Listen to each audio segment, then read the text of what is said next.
He tenido la oportunidad desde mis estudios, empezando por el de lingüística, tengo una maestría en género y desarrollo y un PhD en antropología cultural de American University en Washington, D.C., lo que me ha llevado a poder trabajar en diferentes partes del mundo en las temáticas de desigualdad y violencia estructural y también en temáticas que me ha permitido poder emitir recomendaciones específicas a diferentes estados, empezando por el estado ecuatoriano, sobre cómo mejorar precisamente la vida de las mujeres, de las niñas, de los niños, de las comunidades más marginalizadas, de las personas inmigrantes, de las comunidades LGBT. Entonces, les doy este marco sobre el cual se inserta esta ponencia.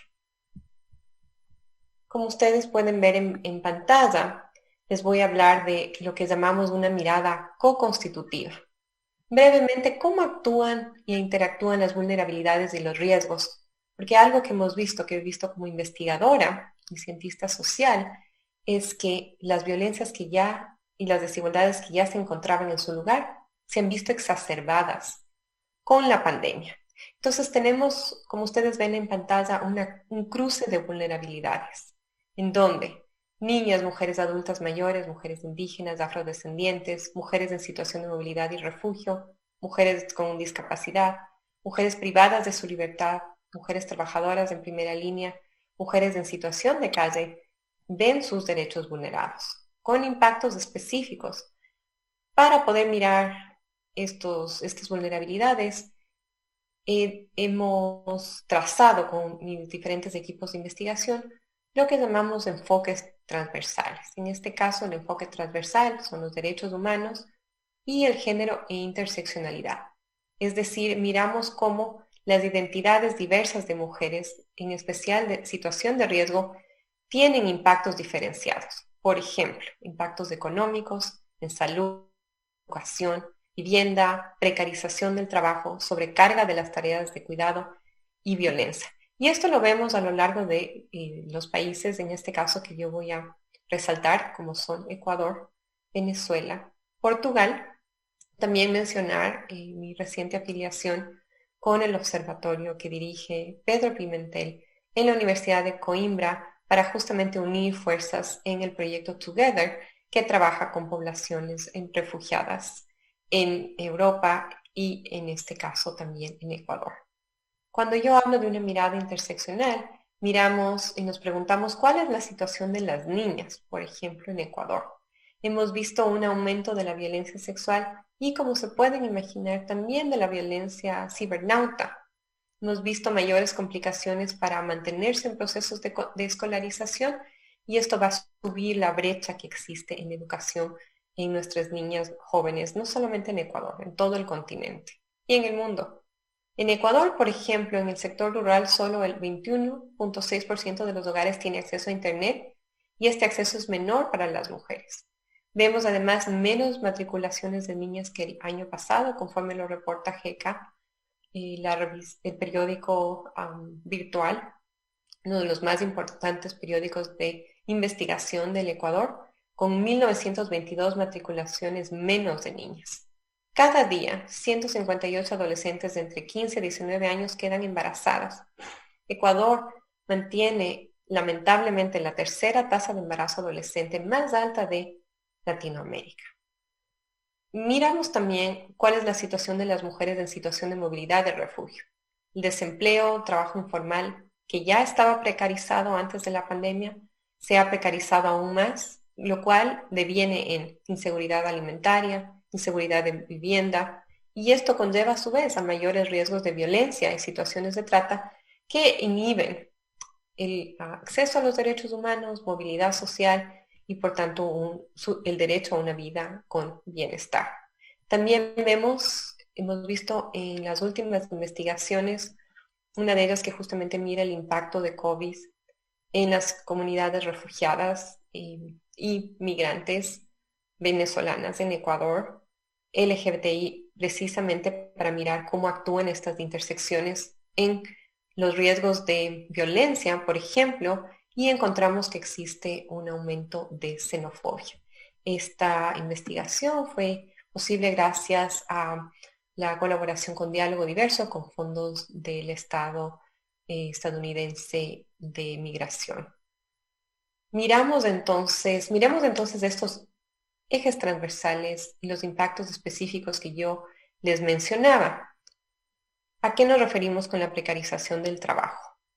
Nos referimos a que hay un vínculo entre inseguridad laboral y dependencia económica. Aquí en pantalla tienen ustedes algunos datos.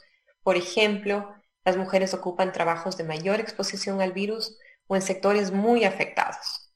En el sector turístico global, las mujeres representan el 54% de la fuerza laboral y enfrentan la desaparición casi total de sus medios de vida. En las Américas, el 86% del personal de enfermería son mujeres. Las mujeres que son parte del personal sanitario enfrentan también una brecha salarial del 28% de acuerdo a los datos del Banco Mundial.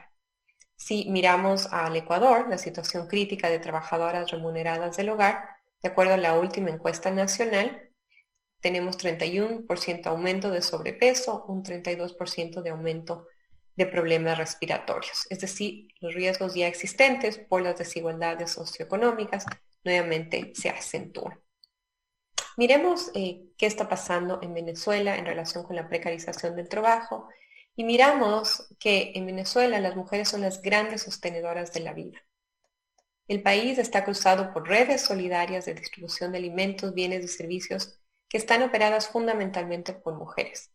Son también mujeres, nuevamente, la mayoría de las trabajadoras de salud en primera línea, como en Estados Unidos. Son mujeres la mayoría de las médicas y enfermeras que llevan adelante la visita casa por casa. Sin embargo, el sueldo de una enfermera recién graduada de licenciada es el equivalente a $4,52 mensuales. En la primera escuela de enfermería de Caracas hay casi 80% menos de estudiantes que hace 10 años, para tener algunos datos comparativos. Sin manifestar la dificultad que entraña tener datos sobre las desigualdades de género, económicas y otras desde Venezuela. Los impactos de la pandemia en términos de sobrecarga y cuidados. ¿Cómo se ve esta foto? Según la Organización Internacional del Trabajo, previo a la pandemia, las mujeres ya tenían a su cargo 76.2% de todas las horas del trabajo de cuidado no remunerado. En Ecuador, en las estadísticas, sabemos que son alrededor de 24 horas más que las mujeres trabajan en el trabajo no remunerado en relación con sus pares hombres. Según las estadísticas de las encuestas de BIS con la Universidad de Cornell, sobre el coronavirus, tenemos 2/3 de las mujeres encuestadas afirmaron ser las únicas a cargo de realizar las tareas de limpieza y cocina. Cerca del 60% de las mujeres encuestadas afirmaron ser las únicas responsables de la educación en línea, en este caso, de sus hijos e hijas, en comparación con solo el 14% de los hombres. Nuevamente, en el caso de Ecuador, según el Observatorio Social, las mujeres aportan con estas actividades 3 veces más que el aporte que realizan los hombres. Estos datos nos permiten ver la desigualdad nuevamente de la división de trabajo basado en género y cómo esto deviene en sobrecarga y cuidados. Como nos decía anteriormente nuestra invitada en la generala, la violencia basada en género es un problema latente. El confinamiento incrementa vulnerabilidades para las mujeres y el riesgo de vivir violencia, precarización de la vida, menos acceso a sistemas de apoyo, menos vías para reportar y escapar de situaciones de violencia. Miramos que en Estados Unidos ha habido un incremento en las llamadas de auxilio por violencia basada en género. En Latinoamérica, servicios de respuesta limitados. En Colombia, por ejemplo, las llamadas a la línea de atención a víctimas de violencia doméstica aumentaron en un 91%. Y miramos también que, como ya nos mencionaba nuestra participante, nuestra ponente anterior, las llamadas al ECU 911 han registrado 7.954 llamadas de alerta por violencia que han sido mayores previo a la pandemia. Ahora, les invito a mirar y contrastar estos datos en relación con Portugal. En Portugal, del 1 de enero al 30 de septiembre del 2020, la Policía de Seguridad Pública registra un promedio de 40.5 casos por día, totalizando 11.100 delitos de violencia doméstica. Sin embargo, en comparación al 2019, se ve una disminución de violencia doméstica de un 8.58%. Esto hemos visto en los países industrializados como investigadoras sobre el tema, y nos dice que una razón sobre esta disminución no necesariamente significa que hay menos violencia, sino que hay menos posibilidades de reportar la violencia por el confinamiento. Los intentos de femicidio en el mismo contexto han aumentado de 24 a 43, según el Observatorio de Mujeres Asesinadas. ¿Cómo se ve esta foto en Venezuela? De acuerdo con el monitor de femicidios registrado por la antropóloga Zambrano, en el 2020 se ha dado un aumento del 49.5% de asesinatos a mujeres. En marzo, mes en el que se decretó la cuarentena, ocurrieron 21 femicidios. En Venezuela no hay datos oficiales que nos permitan determinar el aumento de las denuncias de víctimas de violencia de género durante el confinamiento por la propagación del coronavirus. Algunas organizaciones, como el Monitor de Femicidios de Utopics, señalan que durante el mes de junio ocurrieron 21 asesinatos de mujeres por violencia machista.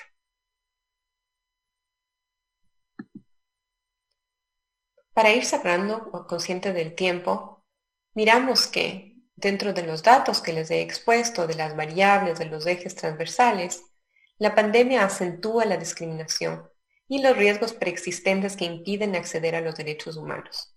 Por ejemplo, barreras de salud. Si es que miramos a otras geografías en base a mi investigación, como las Islas Galápagos, los prejuicios, la filtración de información confidencial y el miedo a rumores hacen que las mujeres eviten acceder a servicios de salud. Las restricciones de movilidad por la pandemia dificultan también la atención que se da en Ecuador continental.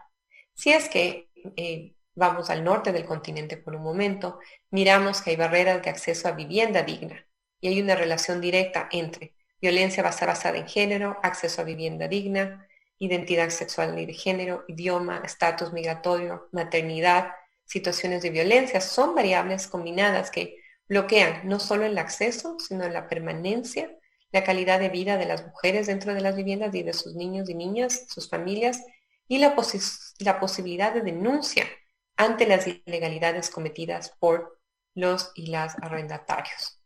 Para concluir, a pesar de este panorama complejo, lo que he visto a lo largo de mi investigación en todos estos países, y me da mucho gusto recalcar, es que las redes de apoyo de mujeres han sido fundamentales para mejorar la calidad de vida y el bienestar de las mujeres y nuestras comunidades a lo largo del mundo.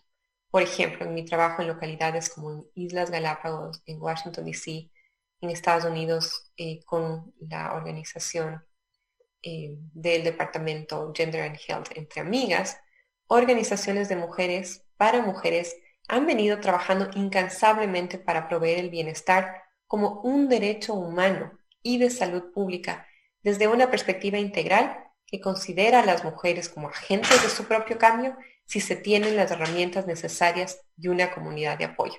Con esto, muchísimas gracias nuevamente por tenerme en este espacio. Felicitaciones a las organizadoras. Es un honor poder unirme a esta red mundial contra la violencia contra las niñas y las mujeres.